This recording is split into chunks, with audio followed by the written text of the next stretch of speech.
You know, the word trash gets thrown around an awful lot, but I honestly can't think of another way to describe what I've just seen.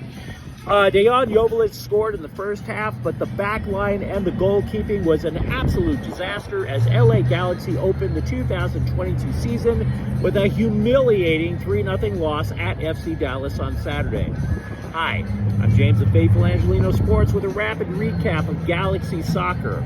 If you enjoy inflicting pain on yourself by watching the LA Galaxy as I do, don't forget to subscribe to the channel. We talk LA Galaxy soccer in good times and in times like this. Now, Toyota Stadium out in Frisco is a difficult place for the Galaxy. It's been a fortress for FC Dallas every time the Galaxy come in.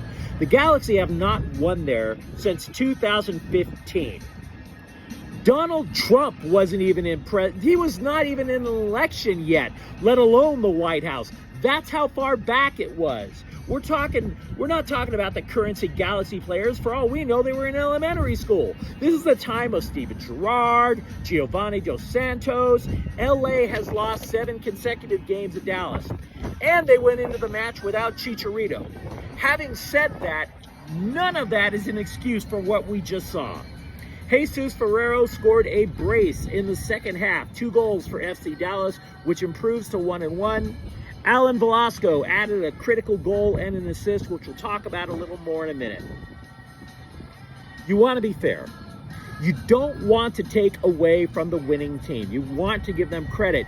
But it's absolutely difficult to overlook just how gross the Galaxy looked, particularly in the second half. The LA Galaxy lined up in a 4-2-3-1.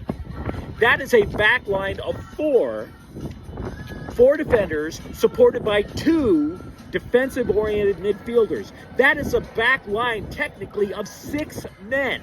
6. And yet they were asleep at the wheel so often that goaltender Jonathan Bond kept leaving his line, running around all over the Galaxy half the field as if they needed a 7th defensive person back there. Raheem Edwards looked absolutely dreadful, as did center back Chris Mavinga in his Galaxy debut. Joveljic's goal gave the Galaxy a 1-0 lead in the 35th minute. Kevin Leerdam, he fed Joveljic. Joveljic was right in front of the net. Joveljic, who scored 12 goals for the Galaxy last year, mostly as a reserve, out-muscled FC Dallas goalie Martin Paez to get the goal. But the Galaxy surrendered a cataclysmic goal prior to halftime. Paul Arriola just beat down Edwards to a ball. Bond, because again, couldn't trust his back 6. He was just extremely out of position. Arriola fed Velasco at the penalty spot, and Velasco had a simple path to the net.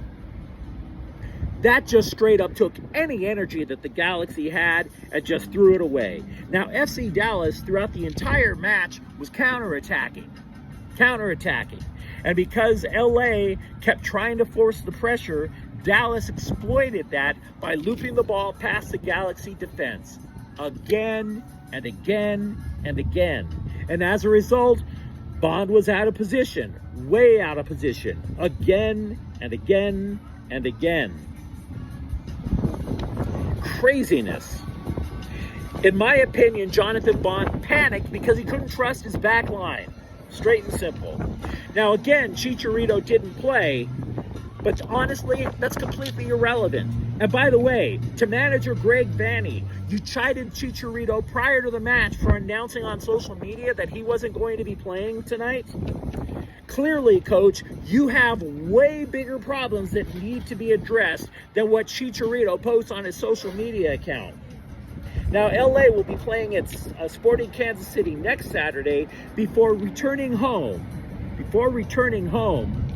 to a potentially massive Klein out protest at Dignity Health Sports Park.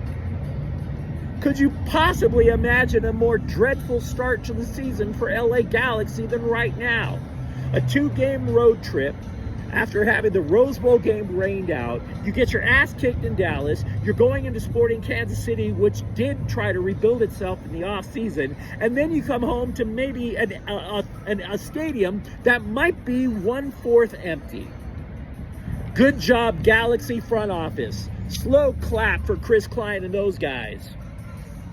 If you want to let me know what you think, I invite all comers. Let me know what you think in the comments thread. And if you enjoyed this content, don't forget to subscribe to Faithful Angelinos. We talk LA Galaxy soccer. We do, even in times like this. Thank you for watching. I'm James. I'll be back tomorrow morning. Faithful Angelinos is a Kian Corcha El Queso production. Take care.